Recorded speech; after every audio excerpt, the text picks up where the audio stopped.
Les sondages se suivent et se ressemblent depuis des mois pour la coalition Avenir Québec qui demeure en tête des intentions de vote. Mais l'été qui arrive à grands pas sera déterminant pour le parti de François Legault.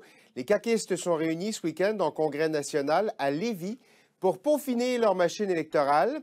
Quel est le plan de la CAQ pour prendre le pouvoir? Comment répondre aux attaques et éviter les écueils? On fait le point avec la députée de Monterville et présidente du caucus, Nathalie Roy. Madame Roy, bon dimanche. Monsieur Thibault, bonjour. Bon, commençons justement par cette position dans les sondages. Vous êtes en tête depuis un petit bout de temps déjà, et vous êtes en tête à un peu moins de 5 mois des élections. Comment vous gérez ça pour éviter que ça glisse d'ici à ce que l'électorat se rende aux urnes? Ce qui est bien important de dire, c'est qu'un sondage, c'est une photo prise à un moment précis. Et bon, les sondages sont bons, soit, mais nous, ce qui est important, c'est qu'il faut travailler et continuer à convaincre la population que la coalition Avenir Québec et tous ses membres et puis ses nouveaux candidats là, sont des gens qui sont prêts et qui sont prêts à être au gouvernement. Nous sommes le gouvernement en attente. Nous sommes le changement que les citoyens du Québec attendent. Mais ça, il faut convaincre la population de ça. Et on va y travailler très, très fort jour après jour. Vous dites 5 mois des élections.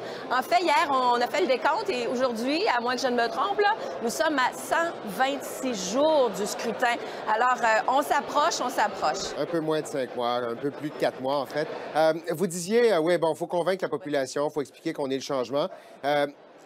On regarde ce qui se passe en Ontario présentement. Il y en a plusieurs qui font la comparaison.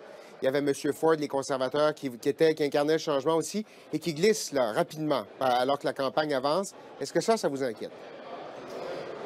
Pour continuer dans la même veine, parce que je n'ai pas totalement répondu à votre première réponse, il faut être très prudent, ne prendre absolument rien pour acquis. Et ça, je pense que il faut bien le faire comprendre, mais nous, ici, en tous les cas, on est au Congrès à Lévis, là, et on travaille très fort. On prend rien pour acquis parce que, vous savez, moi, j'ai le plus grand respect pour nos adversaires qui sont les deux partis qui sont là depuis des années. Et j'ai un grand respect pour leur machine, pour leur organisation.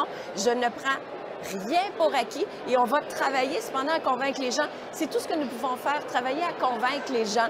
Et il faut absolument, mais absolument y mettre tous les efforts jusqu'à la dernière minute, jusqu'au 1er octobre à 20h quand les bureaux de vote vont fermer parce qu'il n'y a rien qui est joué. Mais nous, on va tout faire pour convaincre la population. Et effectivement, il faut être prudent parce que les coups vont venir de partout. Parce que nous sommes vraiment une menace pour ces deux vieux partis qui sont là. Et les coups sont brutaux, les coups seront sales. Et il faut le savoir, en être conscient. Mais nous, on n'ira pas jouer là. Parce que si vous saviez l'énergie qu'il y a ici, si vous saviez comme les gens sont positifs, on va faire une belle campagne, une campagne positive, une campagne d'idées. Moi, débattre des idées, j'ai pas de problème. Mais attaquer les gens personnellement, là, j'ai un problème. Et c'est quelque chose que je n'ai jamais fait. Je suis... Oui. Qu'est-ce qui était un coup sale? Qu'est-ce qui était... vous dites, on a l'impression que vous avez été attaqué presque personnellement. Qu'est-ce que vous avez déploré? Non, c'est de façon générale. Par exemple, au lieu de s'en prendre aux idées, on attaque les personnes. Quand M.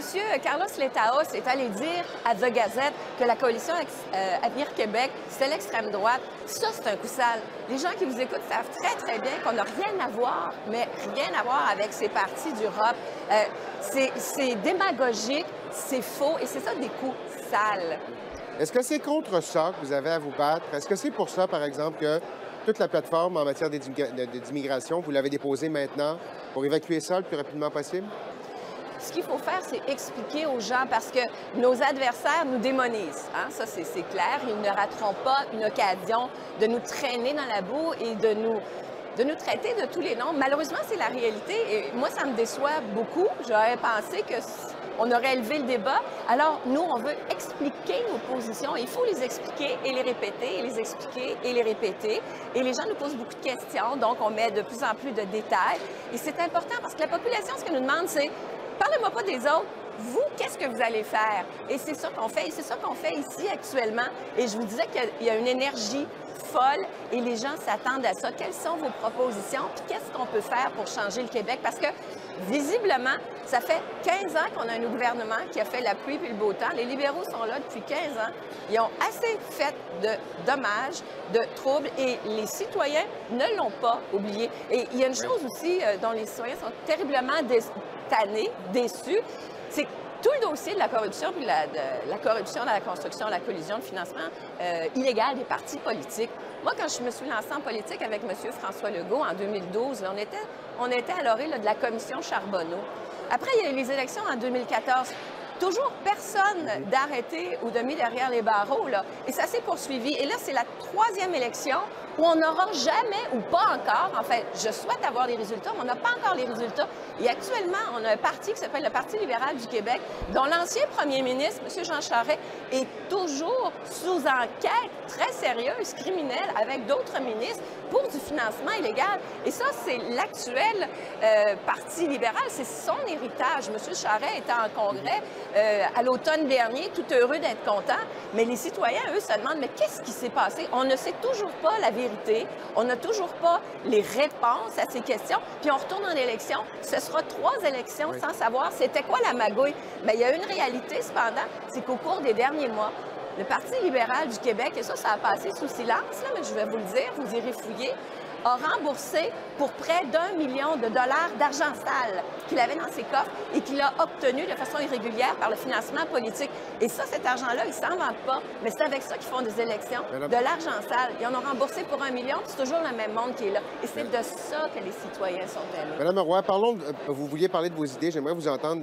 Vous avez avancé cette fin de semaine l'idée de permettre aux médecins de voir un médecin, de permettre aux Québécois de voir un médecin aux urgences en 90 minutes. Je parlais avec un électeur québécois hier qui me disait, il me semble que si ça avait été possible, quelqu'un d'autre l'aurait fait avant. Comment vous êtes capable de promettre quelque chose comme ça? On va tout faire pour y arriver. Ce qui est important, il faut faire mieux, on doit faire mieux. Et il y a beaucoup, il faut écouter le terrain aussi, là. Il y a beaucoup de gens sur le terrain qui nous disent, mais regardez, on pourrait faire ci, on pourrait faire ça. Et ils n'ont pas été écoutés. M. Barrette, avec sa réforme, ce qu'il a fait, c'est qu'il a tout bulldozé ce qu'il y avait et il a créé une méga structure qui sont les 6. Il a tout chamboulé. Vous connaissez, tout comme moi, des gens qui travaillent dans le réseau de la santé. Ces gens-là, actuellement, viennent nous voir. Ils sont en dépression, sont en burn-out, ils sont anxieux. Il a foutu le bordel dans le réseau de la santé. Je pense qu'il faut revenir à la source, écouter les gens qui y sont et tenter de faire mieux. Et vous me parliez du délai d'attente. Moi, ma circonscription, c'est Montarville, c'est-à-dire les villes de Boucherville et Saint-Bruno de Montarville. Bien, les hôpitaux là, sur la Rive-Sud, c'est pratiquement 17 heures d'attente aux urgences. Vous trouvez ça normal, vous? Est-ce que les citoyens de la Rive-Sud valent moins que d'autres qui ont accès à des services et des soins plus rapidement? Ils paient les mêmes taxes et les mêmes impôts. Il faut faire quelque chose, il faut y remédier. Et les promesses du Dr Barrette, là, de faire en sorte que 80 et quelques % de la population ait accès à un médecin de famille, il nous répond, ils sont sur des listes d'un, il n'a pas atteint ses objectifs.